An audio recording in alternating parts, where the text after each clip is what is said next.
CMS Music with Chris Akin, and I, of course, am Chris Akin, and joining me today is a guy that has been a member of one of my absolute top 3 favorite bands ever, the Mighty Mighty Death Angel. They have a brand new release out, a live release called The Bastard Tracks, and we didn't talk to them when they had their EP over the last year, so we'll talk a little bit about that as well. But joining us today is guitarist Ted Aguilar. Ted, how are you, my friend?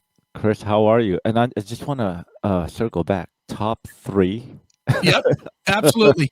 Pantera, Metallica, Death Angel. Wow, we're in good company. Thank you very much. Always has been that way, man. And believe me, when I say that, I get a lot of looks from people that are like, "Oh, where's Megadeth or where's Slayer?" And nope. You know, I'll tell you the truth. A lot of it comes from before you were in the band, but I was living out there. Okay. In like kind of the end run of Death Angel. I was there from 89 through 92. Okay. So I caught Act 3, and then I caught them as the organization, a couple of times at the Omni or the Stone or Ruthie's or wherever they were playing at the time. So I did as well. I saw that Act 3 tour at the Warfield. Okay, yeah. Amazing. Dude. And that's always been the thing with Death Angel, and even since you've joined the band and the band's come back and everything, the band has always been about unrelenting energy on stage, and that has never stopped. I mean, even as you guys have gotten older and whatnot, still it's a pummeling, powerful show, man, which is just a testament to how well you guys do it. Thank you, man. I do appreciate that. We do enjoy playing. We do enjoy the music we write and play. And it's funny that how you said relentless energy on stage. I just got back from the chiropractor today, and I gotta chill out. What, are you throwing all the vertebrae out of socket? My neck's not looking that great, so I'm just doing some work in my lower body. So I gotta, it's you're getting at that age where you gotta kind of maintain. You know what I mean? Yeah, I get it. I still want to do. I don't want to. Nothing against him. I don't want to be like Tom Araya where you can't hang no more. So, but he still could play, so that's a good thing. Yeah, I mean, he could still play and he still could bring it. So that was, I mean, look, if the worst thing you do is have to be compared to Tom Araya, that's probably not a horrible thing. Not a horrible thing, man. I just don't have to bang my head, but I'll walk around and do some backups on the mic. Yeah, perfect. Yeah. Well, dude, let's talk about the Bastard Tracks, man. For people that don't know, it's a live collection, but it's not the standard live collection. It digs very deep into the catalog, and it pulls out a lot of songs that I think probably the overwhelming majority of Death Angel fans have never heard presented live. No? Yeah, there's a few in there. I mean, it was fun to tell you the story about the Bastard Tracks. I mean, in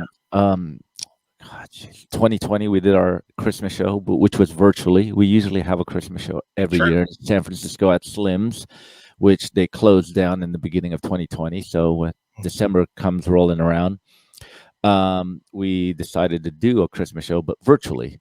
So we held it at the Great Northern in San Francisco, another venue, since Slim's, our home, is closed down. And that went really, really well. And when it came January of this year, talking to our agents abroad and the U.S., and there was no touring in sight. I mean, we just said, what's going on? Is there any tours happening? How are we looking? And they said, there's nothing on the horizon as of now, because, it's kind of hard to tell. You know what I mean? Mm-hmm, sure. So we decided, well, let's do another stream. The Christmas show went well. Let's do another one. And everyone's like, yeah, let's do one. But if we're going to do one, let's do something totally different. Right. I mean, different from the Christmas show. So hence the Bastard Tracks came along. And, we said, let's play some songs we haven't played in a very long time that hasn't been in the set for like years. Sure. And let's touch upon songs that has never been played at all, or songs that haven't been played since the 80s or 90s. Sure. So, I mean, I remember Rob sending out an email to everyone, pick your Bastard Tracks. And I mean, we came up with some insane tracks, but we whittled it down to what's released and what you heard. But, I mean, I had songs. My wish list. I had like Devil's Metal in there. I Nice. had like I wanted to do like a Resurrection Machine from Killing Season. Just Mhm. stuff that like blew, never been touched. But I think the track listing that we have now is killer. So we're stoked on it. Absolutely, man. Now, when you guys were doing that, once you whittled the track listing down, I have to imagine a lot of learning had to go back into place Oh, because you guys probably didn't know songs anymore. No, yeah, especially songs like "Guilty of Innocence" and "Why You Do This" off Frolic, right? and yeah, that and "Alive and Screaming," which is off Humanicide, and Where They Lay. We haven't played Where They Lay since 2010, since the Relentless Right. album got released, I believe, or 2011, somewhere around there.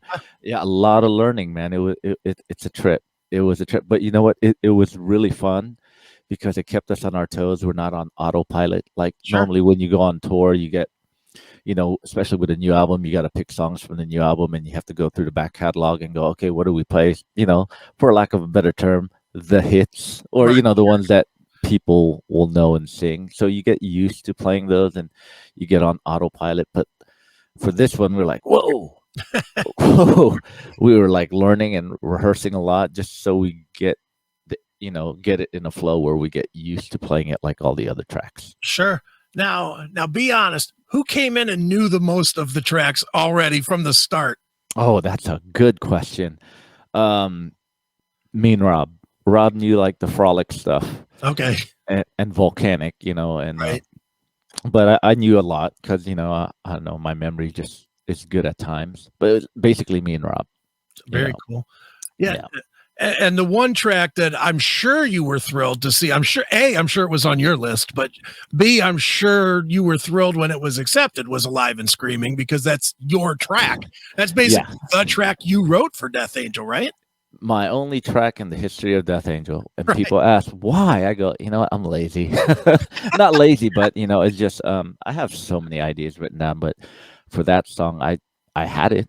I have been having it for a while, and when we were writing Humanicide, I said, "Hey, Rob, check this out. What do you think?" And all of a sudden, I get it back with drums on it, and like, okay, check Nice. it out, and it just snowballed. It's just my only contribution, but I'm stoked. Was I stoked? Yeah, but having to really relearn my guitar solo was like, ah. All right. But it was fun. We had it's a great tune. Sure. Now, with that, and I know I'm jumping off of Do Bastard whatever Brains you for a want, minute, Chris. Do whatever you want, bro. but all It's right. your show. You have Here we go. nothing to apologize about. All right. Well, with the fact that you had such a killer track there, and as you're saying, you do have a bunch of ideas. Are you now going to look to contribute more, with the next record and moving forward? Because you obviously can. Yeah, I have ideas. Well, here's how I look at it in this band. Rob's the primary songwriter, and you can't argue. Look at his discography. You know what I Sure. mean? Mhm. What I do is I'll present some ideas. If it's used, it's used. If it doesn't, it doesn't. You just got to be a team player. I'm not one of those. How come you didn't use my song? I wrote some stuff, and no, I'll Sure. just and Rob, he produces and writes the music, and he knows what's gonna feel right for the next opus, as you say, Sure. or the next record. So I'll contribute. If it makes it, it makes it. If it doesn't, hey, I know it's gonna be a good album, the next album. So Sure. Have you guys already started throwing some ideas around, or? there's ideas, but right now there's nothing set. I mean, no skeletons, but there's some ideas we have to figure out when we're gonna actually make the time to get together and put those ideas together. But right now with the landscape of the world, it's kind of hard to tell. We don't want to Sure. write and record an album and all of a sudden, well, we can't release it.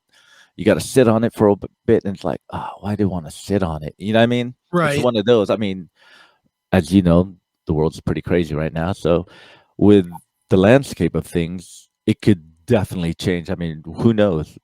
The world could fully 100% open up next year, or it may not. So, I mean, it's a good and bad thing when it comes to writing an album right now. I look at the good thing is like, okay, we have some time. Let's not rush it. Let's, Mhm. at least write some songs and live with it for a while and, just keep going. But we'll see. But there's ideas, but nothing, no skeletons yet. Okay. Yeah, and honestly, the last thing in the world you guys want, or any band wants, not just you guys, but the last thing in the world that you want is to have an album that everybody misses because you Yeah. don't tour it and you don't get to present it to fans. And now, that would, especially bands like a Death Angel or Testament, older bands, there's not that many more coming. There's not 15 more in the pipeline, Yeah. And you know what? Everybody's, I mean, the good thing is, blessing and a curse, I would say.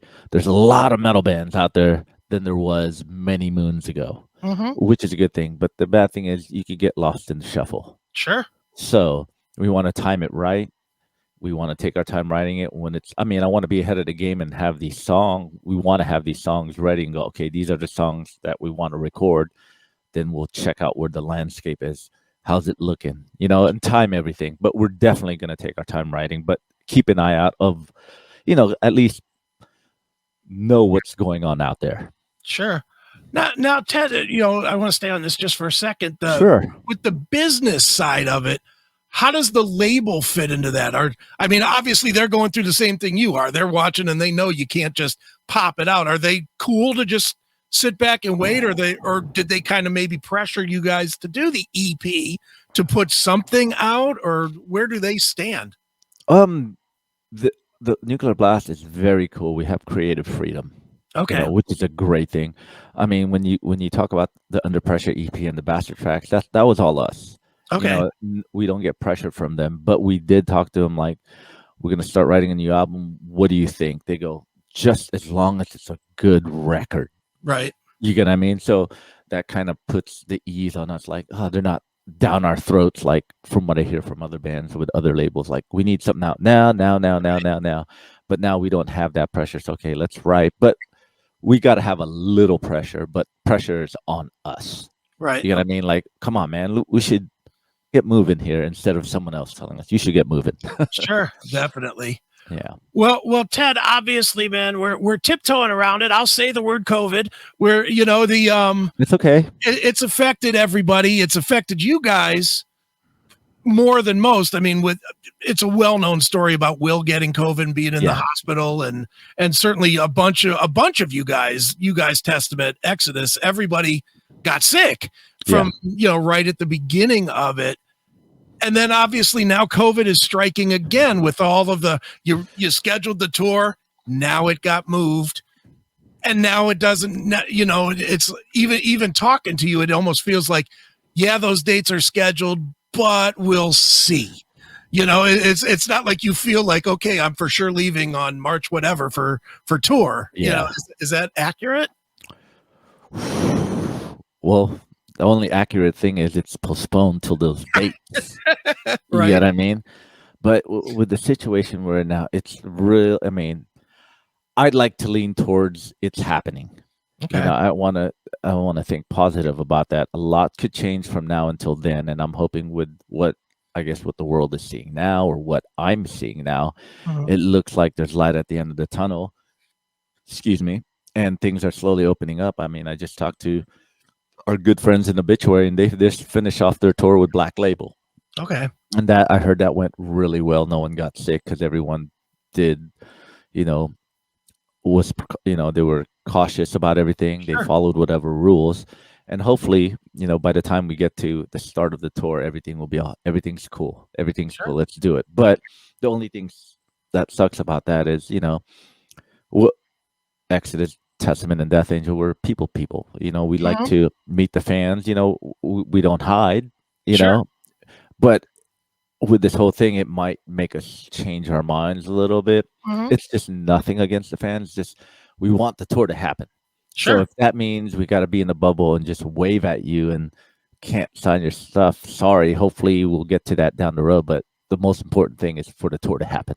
Absolutely. It's funny. I interviewed Kevin Martin from Candlebox a month and a half ago, whatever. I like that band. I remember that band. They were fun. Yeah. But they're on tour, and he told me straight out, he said this is the first time in his history of being a musician, 25 years or whatever, that he felt like it was a job and not fun because of just what you're saying. It was go from the hotel to the ride to the stage to the ride, to the hotel, or to the bus to the next town. It really, you have to do, and especially you guys have to do that because you've been hit by it. And forget the money part. I know the money part is bad enough, but I too, like Will, I spent a week in the hospital with COVID pneumonia. So I understand it. And when you come that close to dying, man, you are not going to take any risks anymore. Yeah. I mean, with the getting back to the thing of a job, I get what he's saying, but technically it is a job. Sure. You get what I mean? Yeah. I mean, because of musicians, we were so used to like, let's go out and tour, let's play, let's hang out and party. I get that whole thing. It doesn't seem like a job, but it is. And it's just a little bump in the road. You either do that, adjust to what's going on, or don't tour at all. And we want to tour. We want to play some music. We just did our show in Oakland, California at the Fox with Testament and Exodus. That went great, packed, sold out. People were in there, and it's all right. But I guess each county, each state has their own rules, guidelines, or whatnot. If it means like we show up somewhere, where are you at? I'm in Cleveland. Okay, Cleveland, Ohio, man. Oh, what's the venue that we played there? Not is it Agora? Well, that's the other one. You were, or the Odeon, or the small one, or probably Peabody's. Peabody's. Yeah. Okay. Just say we, Cleveland has a restriction. We'll follow the restrictions just as long as we could play. If it means like the bus is parked somewhere fenced off and we just go in the venue and we have to say hi behind a fence, we'll do it. Sure. We just want to play, Right. No, it makes sense. Now I'm just curious, and you don't even have to answer this one if you don't want, because it's not really you, it's Will. But how was he coming back to the stage? Was he nervous? I mean, behind the scenes, because I have to think on some level. And again, like I said, I went through it. Yeah. And going through it, I know where I caught it. I caught it at a comedy show, and I ain't gonna lie, I am scared to death to go to another show right now because I don't want to get that sick again. Will, obviously he had it worse than me because he was, intubated and everything else. Was he nervous? That's a good question. Something you might want to ask him, but knowing him since I was 15, he was a bit nervous, and he's cautious ever since he came out. But as time goes by, you get used to like, following the guidelines and whatnot. Sure. We all wear masks when we have to. You got to do it. Do what you got to do. But yeah, he was cautious. He was pretty nervous, but he's still careful. Sure. You know what I mean? Still careful. And I guess it's one of those like he's careful, but he's not living in fear at the same time. But he's very careful. He's been of course, he's been taking care of himself, and he's drumming better than ever. So, not only Will, but everyone. So, but yeah, he had it pretty bad, and I remember when he went in, it was really scary when I found out he was in an induced coma, and he was in there for 12 days, induced coma. Then when he came out, I was like, oh God, thank God. You know what I mean? Yep. So yeah, like I said, been there myself. I know exactly what he went through, and boy, it ain't fun. Speaking of, what comedian did you go see? It was Comedians of the Compound, which was Anthony Cumia from Opie and Anthony show, and Don Jameson was there, and bunch of other comics that were lesser known guys, Aaron Berg and Gino Bisconti and whatnot, a bunch of New York comics. It was like a New York comedy show. And the worst part about it, it was literally the first time since COVID I went out. I'd like literally, I don't go to, like, I'm grocery guy, bring the groceries to the door guy, everything. I stayed in for all of COVID. I went out one time I go out and I get sick. And within a week I was in the hospital and dealing with all that nonsense. And was this recently? Yeah, that was September.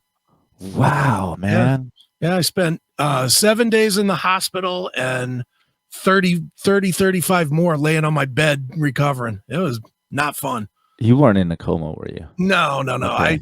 I did not get trached or not trached, but intubated. I didn't get quite that far, but I had all the bad stuff though, all the brain fog and all the fevers going up and down like crazy and couldn't move and couldn't breathe, and I had all of it. It's not fun, but well, I'm glad we're here talking. So, dude, I am the cockroach of metal. I ain't going anywhere. positive attitude takes you a long way, my friend. Exactly, dude. Well, man, I did want to ask about one song on the EP, just going forward, and that's "Faded Remains," which was the track that we didn't know or we hadn't heard before.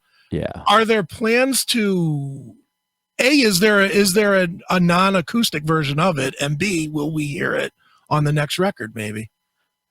It's meant for the EP. I mean, Okay. the Under Pressure thing was written right at the height of the pandemic, like the summer of 2020. Okay. You know, when basically, I mean, I don't know how it is in Cleveland, but here in California, it's like go to the store and come back. You know, I mean, that is it. You know, like you were really, really locked down. So Rob was just inspired to write. He was just writing some acoustic stuff because we couldn't do nothing. So he switched it up. I mean, Rob's known to jam acoustic songs. I mean, he has a solo album.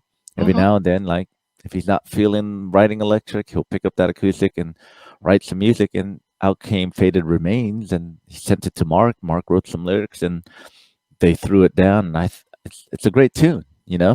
Absolutely. And to go with it, and Rob was feeling, you know, doing a cover of Under Pressure. Then he redid Revelation song, and I told him, dude, you should redo Room of the View. Of course. You know, at least, you know, it's a cool EP. I'm glad it's out there. And just to, you know, as you know, you've been a lifelong fan. Death Angel does acoustic stuff every now and then. Absolutely. So, and we don't do it as much. So the timing through unfortunate circumstances, COVID, you know, that's when the acoustics came out. Sure. And ultimately, as a band, you have to stay busy, because if you don't, you know, I don't know, but I'm assuming that Death Angel's like just about every other band that I know.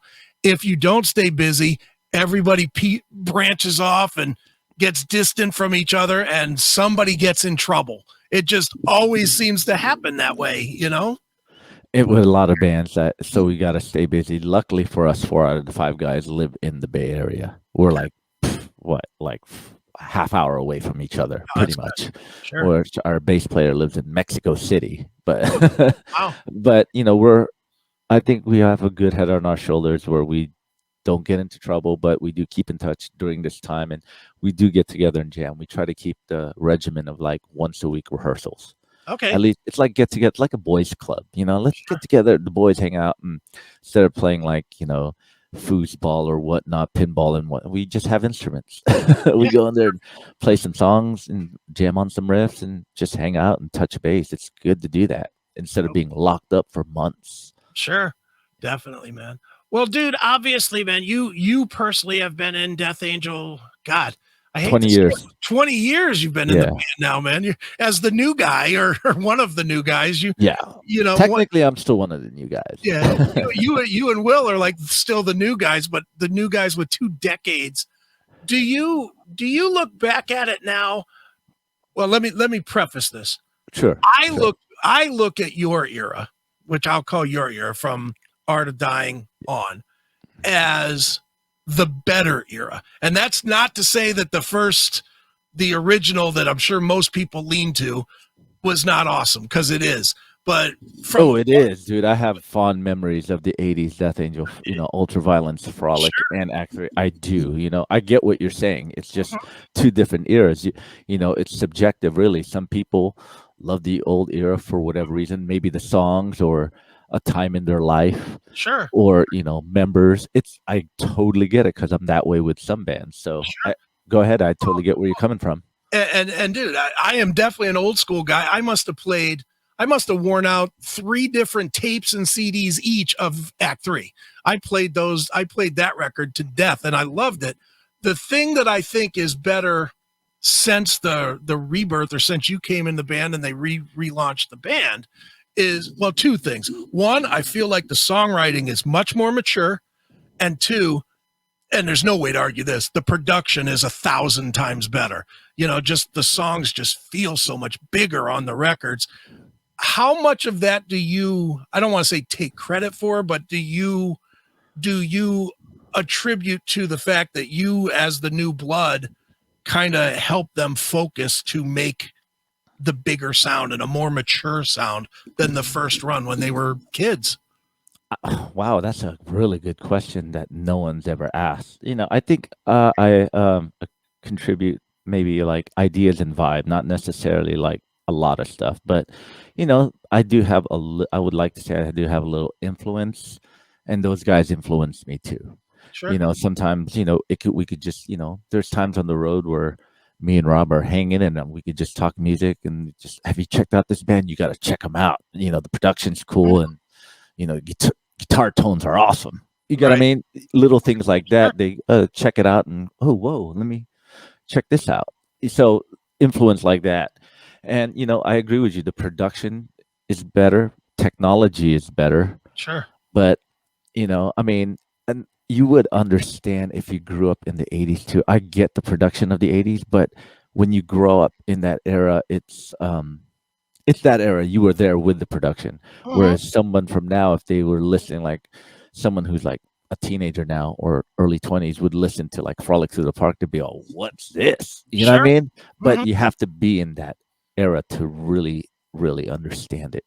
Right. No, You know what you're I mean? you're right. And if you look at the big boys, the absolute biggest of the thrash metal rising, the records that everybody looks at as the genesis of it, the early Slayer stuff, Kill 'Em All, Killing Is My Business, those records, they all kind of do have that not full fat sound. It's a thinner, more aggressive. The only way I can explain it, and I try to people that don't get it, same conversation you and I. Yeah.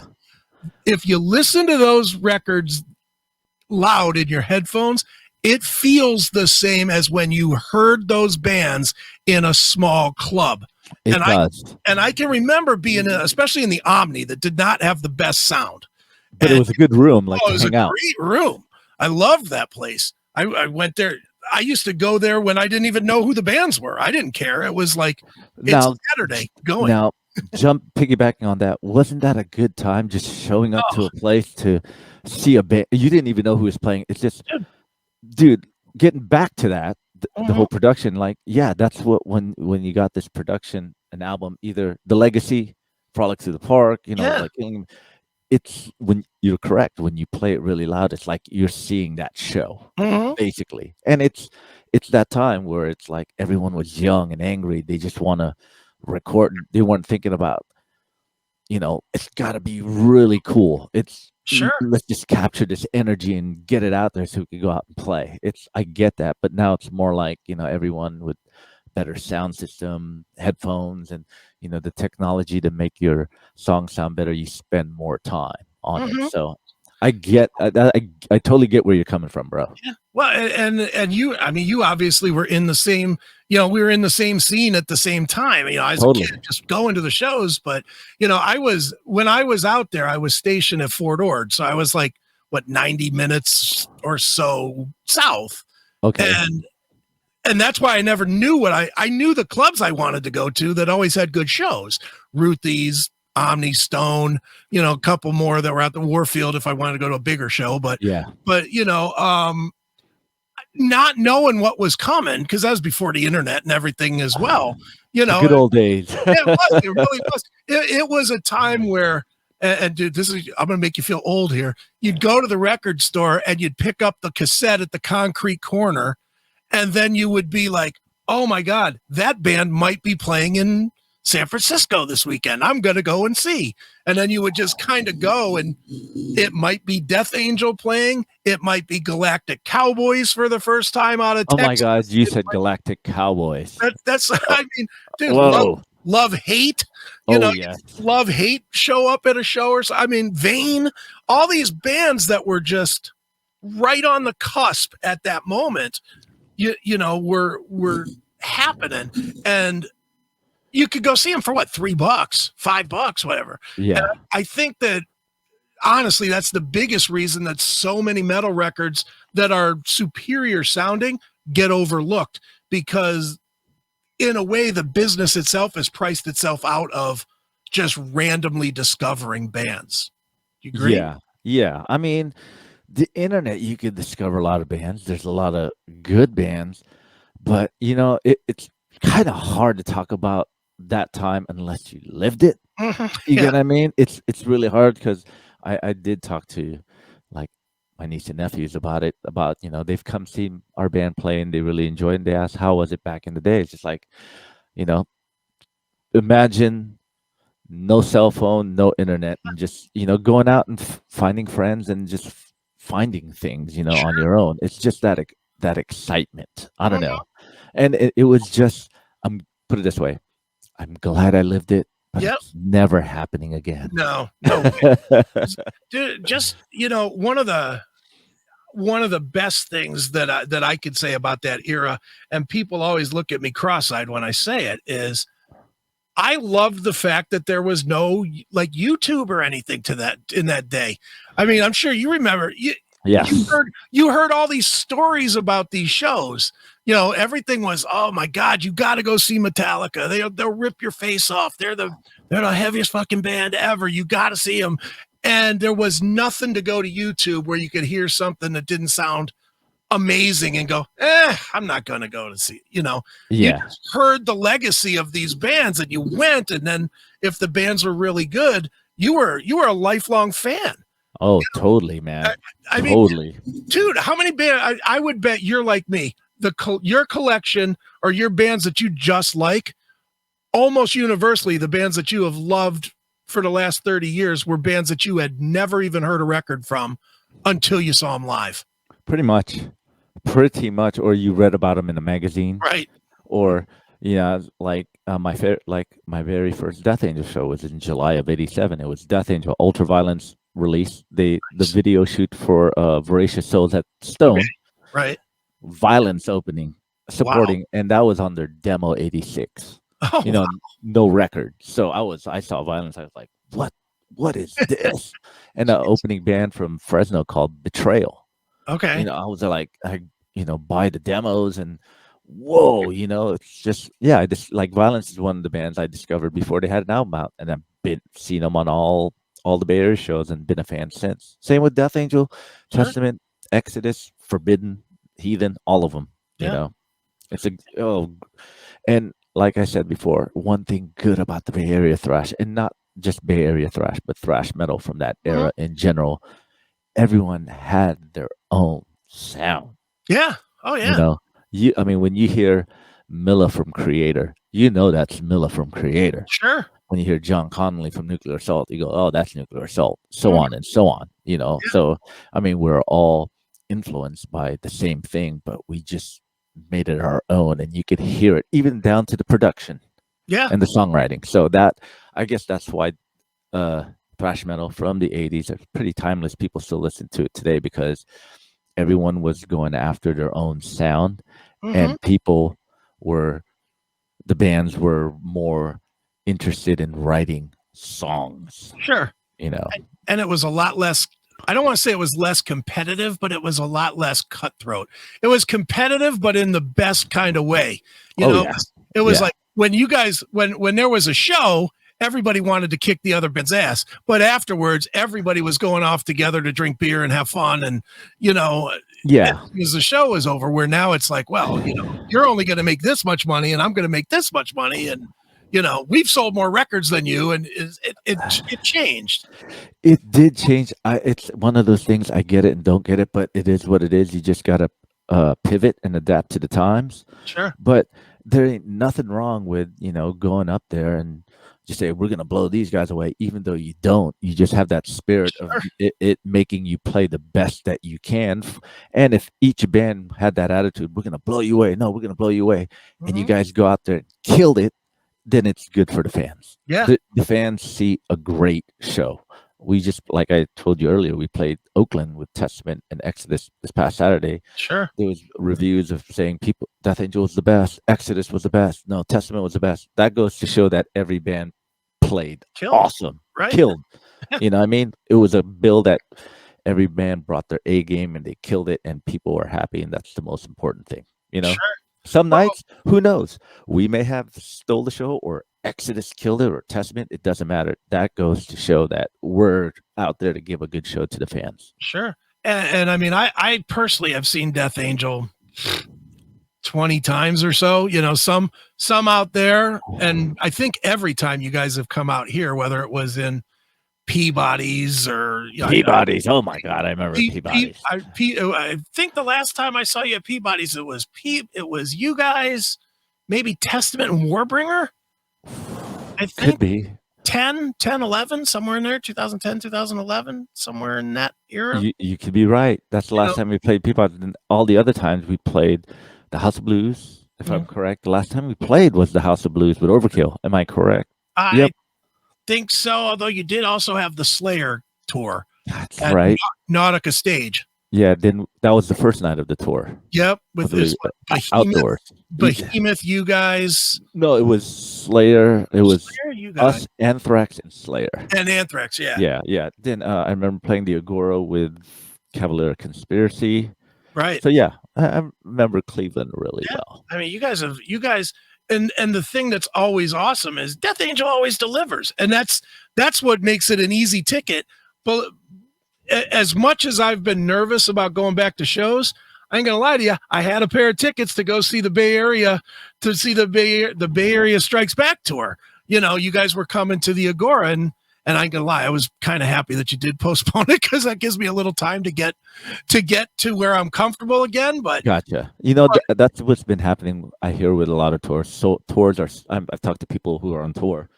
Excuse me, and they're saying tours are selling out, but like 80% of the people are showing up, because come day of the show, they're still scared, and I don't blame them. Yeah, well, it's a time that we've never had before. I mean, exactly. I mean, some of the fear is probably not justified, and I get my own fear is probably not. I just got over it. As if you listen to the speak out there, I'm probably the least likely to get it again. Because I just had it as full blown as you could, and I recovered. That being said, I ate a pair of Jason Bonham tickets because I just couldn't push myself to go. It's a weird mindset that we're all in.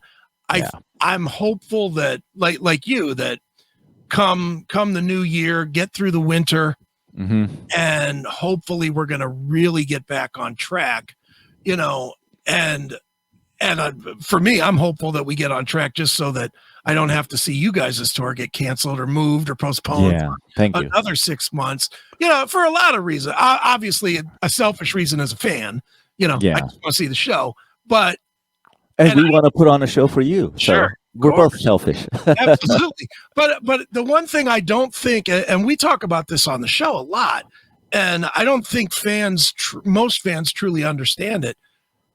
If you guys go out and lose 5 shows, you come back at a loss. Big loss. But because people just think, oh, well, you just postpone, it's not a big deal. It's like, no, there's advances, and that money gets spent to buy shirts and to pay for a bus and to pay for, a tour manager and, food, equipment, lodging, all that stuff. Exactly. All of that stuff gets canceled. And even just take something small. And this is what I try to explain to people, and you can do it better than me. Let's just say t-shirts that say dates on them. The minute you cancel and reschedule 5 dates, the t-shirt's kind of useless to most fans. Null and void. And those people in those cities that were canceled, they don't want to buy a shirt that says March 10th when you guys play in October. Exactly. Don't want to buy it. To them, it's not the show I was at. Yeah. And I know t-shirts are probably the tiniest expense of the much bigger expenses, the room, lodging, transportation.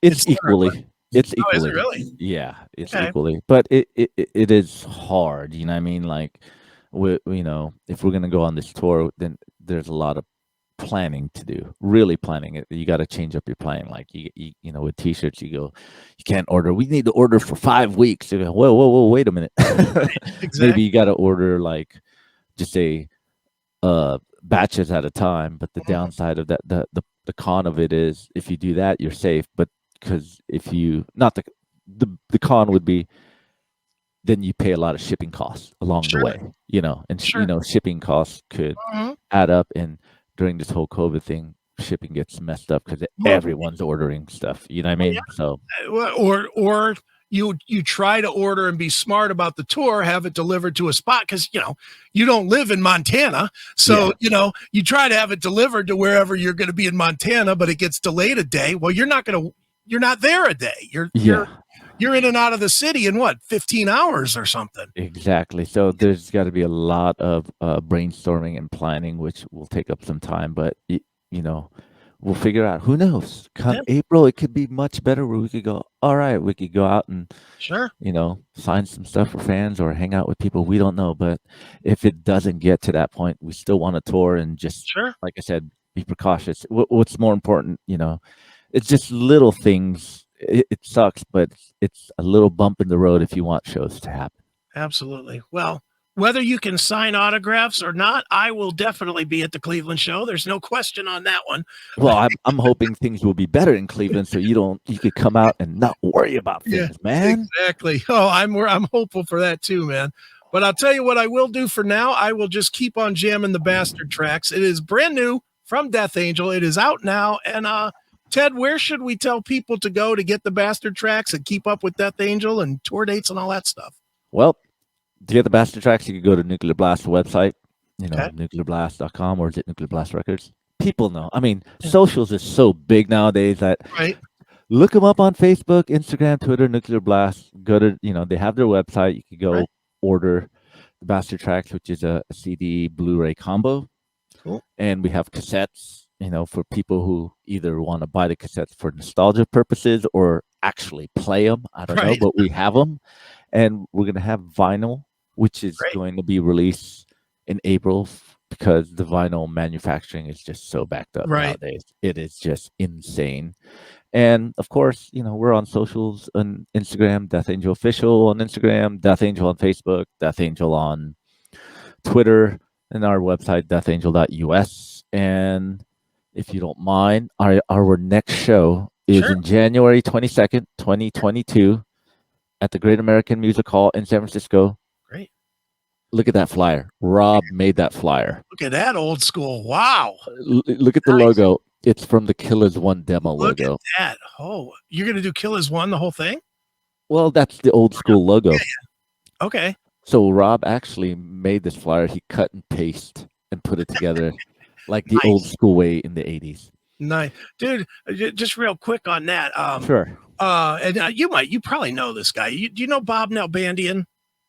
He makes documentaries. He did the Inside Metal series that some of the guys from Death Angel were in, and I'm in it, and a bunch from talking about the LA thrash scene from the 80s. I might have.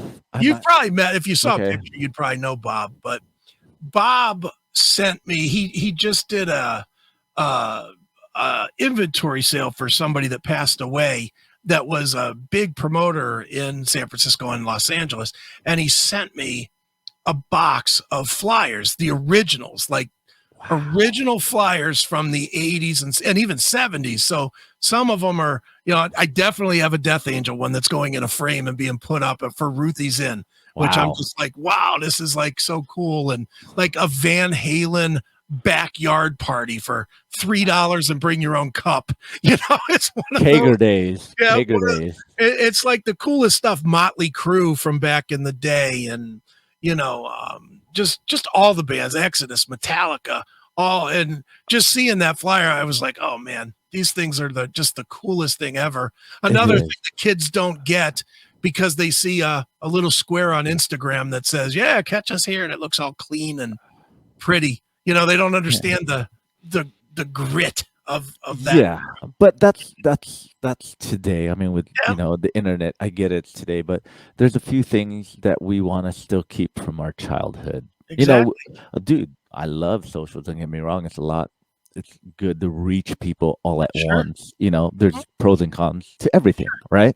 Mm-hmm. But there's a few things we want to keep from our childhood, the innocence and like you said, the grittiness and whatever. We just want to keep it. And this was a perfect time to do it. It's funny because this flyer here, when we played last Saturday with Testament and Exodus, right after that show, me and the drummer for Mordred, the band Mordred, we went out into the front where people are exiting and we were passing out flyers. Nice. Old school. Yeah, old school. People go, what are you doing? Passing out flyers, man. Hey, 2,400 people coming out. You might as well get some flyers, Yeah, you might as well. And I'll guarantee you 200-300 of those that you hand a flyer to will be back. You know what? It's funny because I talked to the Great American Music Hall like after the second day of sales. We announced the show on Monday. Okay. And I talked to them like Tuesday or something, like Tuesday night, and they go, "Dude, it's been on sale for like 2 days, and you sold over like 200 tickets." Nice. So that's good. So, oh yeah. And tonight, me and Rob Cavastani were heading over to see Mastodon and Opeth. Okay, cool, very cool. And we're gonna be passing out flyers too, like the old days, Chris. Exactly. Good stuff, man. Yeah. Well, Ted, one more time. The name of the album is The Bastard Tracks. Of course, it's Death Angel. And Ted, can't thank you enough for doing this here on CMS Music. Dude, thanks for having me, man. This was fun. I like conversations, man. Absolutely, man. Thanks for checking out this episode of The Classic Metal Show.